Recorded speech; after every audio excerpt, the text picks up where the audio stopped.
My name is Kenny Gambo, as many of you know, and thank you so much for taking time to listen. We are full steam going ahead with setting up the interim of PECOSA by the end of February, and so we still ask you to recommend people whom you know have leadership abilities but have never been given that opportunity, no matter where they may be in the country, as long as they are South African citizens, and then we would like to hear from them or be able to even approach them to join the movement. So let me begin. The first point of contention this morning. We have spoken in the previous video about housing and given good examples of what the housing plans framework looks like.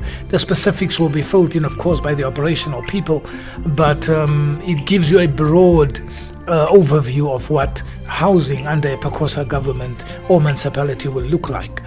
But one particular facet of housing that South Africans don't pay attention to, and in fact many governments in Africa don't pay attention to, is that of emergency shelter. You see, many South Africans have no place to call home, nor to put their heads down to sleep every night. It is the utmost humiliation that a country such as ours has such a problem. For whatever reason, people end up without a place to sleep and a warm meal to eat.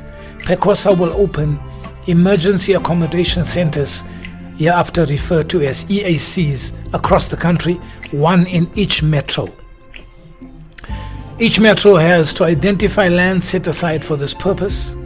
This is land that is close to amenities and within walking distance or on main transport routes to cities and near industrial areas, so that people can look for employment opportunities there as well.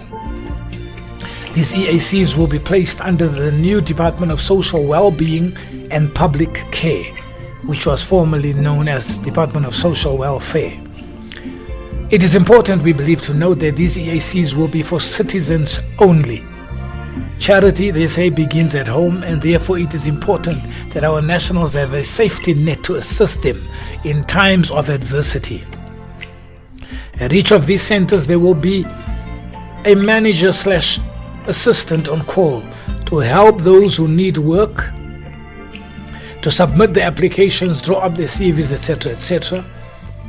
And we will provide public transport access by means of a permit for those who have confirmed interviews and or assessments. How this will quite work out would be left to the officials in charge at the department to come up with. I'm very confident they could be able to do that. Now, our EACs will consist of men's dormitories. We will also have baby care and a section for women and children with playground facilities and early childhood development. No, they know the challenge that exists in the emergency accommodation area, especially not one like ours that has such high levels of domestic disputes and gender-based violence. Together with the Department of Special Skills and Trades, another new department, we will also empower and train these women and men who come through our doors to make them more employable or able to start their own small businesses. Every citizen should have a skill that can earn them their daily sustenance. We therefore would like your ideas on that particular issue of emergency accommodation shelters, and appreciate your input so that we can ingratiate it into the broader policy that we are introducing as PECOSA. The People's Convention of South Africa is marching towards the introduction of its interim committee.